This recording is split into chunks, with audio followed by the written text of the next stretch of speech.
Burada table completed.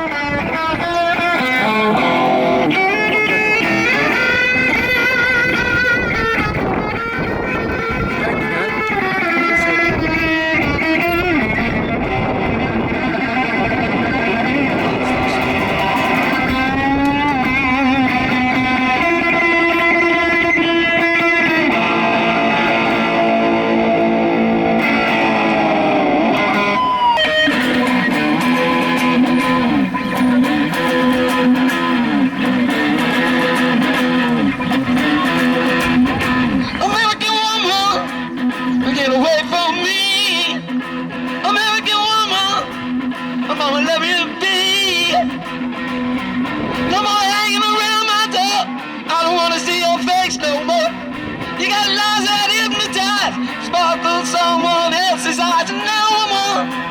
I said, get away, American woman. Listen to what I say. Woo! Oh! Thank you. Welcome back, viewers. It is I, James Kalm, your half-assed reporter, the guy on the bike, welcoming you back. Shout out to our friends in Argentina, the viewer who gets seasick from my camera movements in Andalusia, Spain, and to our friend in Gothenburg, Sweden. And we are in Red Hook, and we're going to stop in here at the Peninsula Gallery and look at an exhibition by this gentleman, Mike Olin. Hello. I'm going to talk to you in a little bit, I hope. And the title of the show is what? The Infinite Get. Infinite Get. Well, this is actually near my neighborhood. Usually we're running around on the Lower East Side or Bushwick or Chelsea. But today we are socially distancing and keeping our masks on. And we're looking at the show here in the Hook.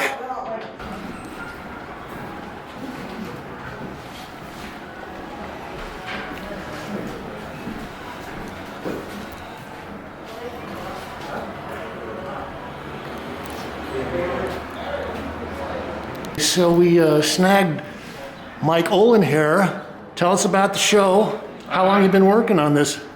I just continually work, and these are just some that we pulled out of my studio for the show. And Johnny Mullen selected them.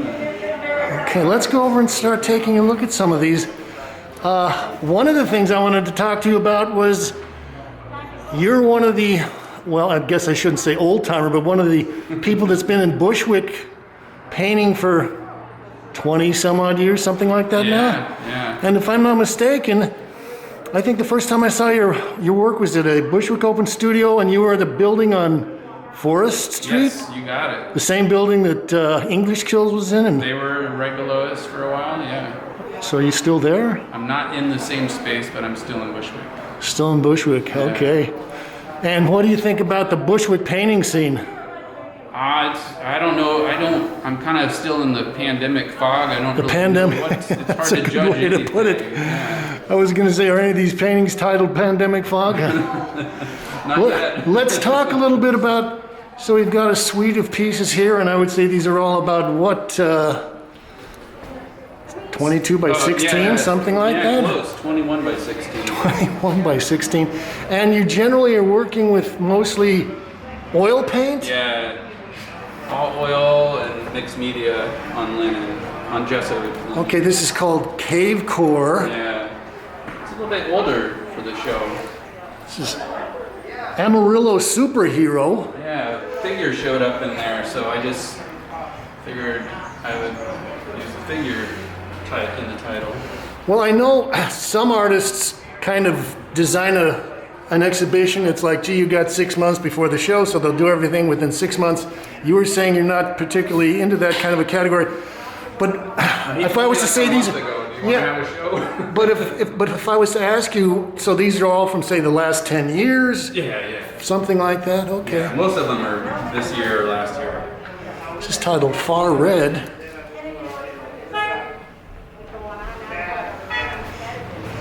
I think the other thing I wanted to talk to you about was some of the other material parts that you're adding into the paintings. You've got, gosh, a thermometer there, some coins. I like measurements and just. I think I have one painting with 2 thermometers, and they're always saying different temperatures, and I like the fallibility of things, of information, but I like the trying to provide information. Also, you've got a lot of reflective things in here, Yes. disco tape, mirrors, coins, glitter, stuff like that. What's the title on this one? That one is Green Barb. Green Barb. I think I saw the Barbados flag has barbs. So I thought, I didn't know what to title that one really. But my mom's name is Barb, so I'm like, can't go wrong with your mom. This is a fairly large piece. It seems to me that a lot of the work that I've seen was more on a more intimate scale than this. Mm-hmm. So this is probably what, 6 by 77 5? by 57. Okay. Yeah. So is that something that you have been doing more lately, less of lately, or the larger scale stuff? Last 2 or 3 years I've come back. I used to work large scale a lot, especially when I first moved into Bushwick. I had a large amount of space, so but it fills up fast. And I do know. made changes in how I work. But yeah, I really enjoy working on large scale. It's fun. Well, also, there's a certain kind of formalism, I think, that comes out in some of the larger pieces that you might not be as obvious in some of the smaller ones, like the way you've broken this up into the 6 squares and sort of. I kind of like the stretcher bars that are behind and sort of. Divides it for me. Right, so that the lines are actually where the stretcher bars are? Yeah, so it's like it's a natural seen through the painting to the backside. Secret view. And I think I was reading your bio today, and you were born in California? Yeah. Pasadena? Yeah. Oh, congratulations. I grew up in San Diego. San Diego. Yeah, I'm a San Diego kid. Do you surf? Of course. Not as much out here. Well, I don't know. Coney Island gets a few waves every now and then. This is Lucky Puppy 2019. Well, I was talking to you about the way that I like and here's another thermometer.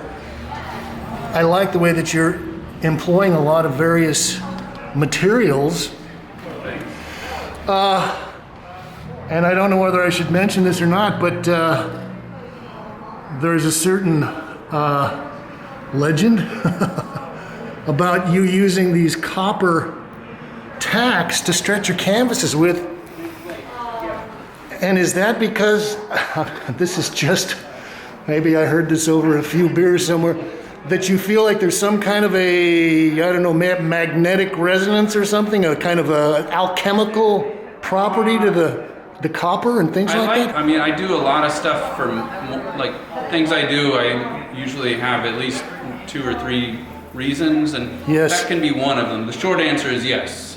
I mean, the copper makes like a potential conductive grid, like this way and this way. But that's not important to know or even think about, but it's there. Are you familiar with an artist named Emery Blagden, I think is his name? He was an outsider that used to make things with copper wire, stuff like that, and was convinced that these were like healing devices that he could somehow call down and receive some kind of special cosmic energy if he was able to design the nets or the receptors or the antenna in the right way. Yeah, I don't know if I would go there, but something I'm interested in that. I used to staple canvas. Yes. It was really violent after a while. I hurt my hands. So I switched to like the traditional method of just tapping copper tacks into linen. And I was also changing into rectangles from shapes, and it just all came together. I just love the process so much better. It's more gentle. And so that's another reason. So it's not super important. That Did you see the Morandi show that was at Daffod's Werner? No. You know, because he would take his little canvases and he would hammer in the nails about 2/3 of the way, and then he would just bend them over. And so when you go in and you look at the paintings, they've all got these little bent nails around the edges, which makes me think of your copper tacks a little bit. Cobra Kiss. Yeah. 2021, 77 by 57 inches.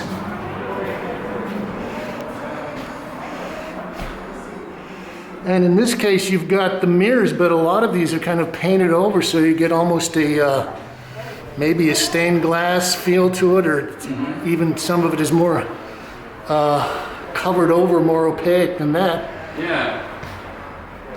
Sometimes I rub it out, sometimes I just leave it. I don't know. Depends on how it's operating. Well, you were talking about you liking measurements and using the thermometers. What other kinds of things do you use for measures? Well, I think just like receipts or barcodes. Okay. Ticket stubs. Calendars, things like that. Calendars, yeah. Right. All those things. And I put them on the edge because the edge is sort of like trying to communicate, whereas the middle is Right. more of a... The edge is where the idea meets reality, and it's sort of the debris of the idea gets pushed out there, but it sort of lingers. It's residual there. Okay, so this is Pink Dipper, 2016. Where did you study painting, or are you self-taught? Are you an I went autodidact? to school in California, in San Diego, Point Loma Nazarene College. It's tiny college, and then I went to Ohio University for painting MFA. Yeah. Were you aware of the stuff that was going on there at, I guess it's the University of California at San Diego with... A little bit. There was a whole group of feminist artists that were there sort of in the late 60s, early 70s, and then I think Herbie Marcuse was there for a while and sort of started a whole branch of the critical theory in the Frankfurt School there. Oh, well, I like the Frankfurt School. I think Alan Capro was there. I'm not sure, but Southern California is like big on conceptual artists and... Right. I mean... And light too, you know, like Robert Irwin and like, oh man, I can't think of his name. He died a couple years ago. He was from San Diego. His name, I almost said it. Yeah, there's a lot of artists out there. Dottie Addy, I think, was there for a while, maybe. This is Forever Love, 17 by 13. This is 2019. Do you also use spray paint, or is that just things that have been wiped in a certain way? Yeah, I don't use spray paint. Good for you. Seems like everybody is using spray paint these days. I think they like the soft edge it provides, but you know, you can get that. And it's fast and dries fast. And I would get the feeling, though, you're not worried about working that fast. I get the sense that a lot of this stuff is worked on, worked over, scraped off, repainted.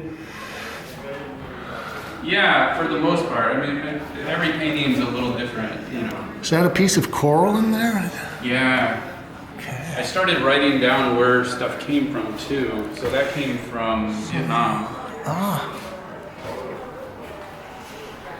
Okay. Thinking of kind of like the different objects from different parts of the earth can be sort of making a charm. That's one of the things I was going to ask you about, kind of the talisman-like aspect of the paintings. Do you see them as having that kind of, I don't know, accumulated energy because you've picked out a lot of, well, the paint is chemicals. The objects you're talking about, measures and things like that, have a certain Meaning, the mirrors are reflecting light. Yeah, I don't have anything specific. I want it to remain open, but in general, I'd say I want them to just be like good luck charms for some people.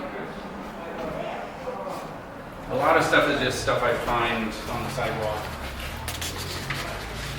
Okay, so this is one that's got 2 thermometers in there. This is help on the way. 77 by 52. Okay, well, we all need some help, especially these days. Yeah, I thought of that looks like Joe Biden, right? Like, I think that's his theme. Is that what it looks like in the basement? I'm not sure. Okay, Mike Olin, and the title of the show is Infinite Get. Infinite Get. We're going to look at some of these in the back room, but thanks for taking the time to chat with us. Thanks for being here. Thank you. Okay. Well, got a few more pieces to look at back here. It's titled Father and Son Spiral. I guess you could almost pick out some little figures in there.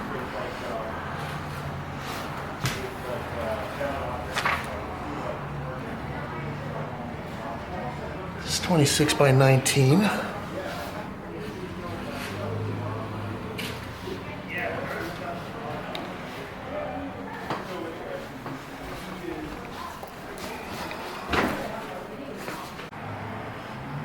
I don't see the listing for this piece, but I would say this is probably about 48 by 36. And okay, if I was just to give you a quick index of some of the materials, so we're talking about the copper tacks. We've got copper foil, looks like a Dutch metal, which is a brass. We've got rocks. Looks like part of a Christmas decoration, so that's glass. More coral. We've got stickers, decals, rhinestones, broken mirrors, juicy oil pan. We've got a piece of rope, braided cord. I'm going to wrap up looking at this piece. And I don't have the title on this one either, but I would say this is probably about, like you said, 21 by 16, something like this. We've got a lens from a broken pair of sunglasses, stickers, somebody's damn kitty sticker. Okay. Also, I was thinking that a lot of this is pretty abject materials, and I think Robert Rauschenberg might be one of the people that this kind of would relate to as far as the legacy, but I think that Mike has done kind of an interesting job of breaking away. Rauschenberg was very much studied with Joseph Albers and was always kind of dealing with his forms in rectangles that related to the frame, the edge of the painting, and so there was always a kind of a reference to the squares and the rectangles. So this has been James Kalm reporting on Mike Olin, Infinite Get, near Peninsula Art Space in Red Hook.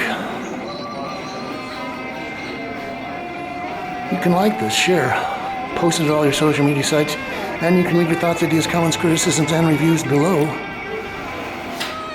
We just ask you to say, thank you, Kate.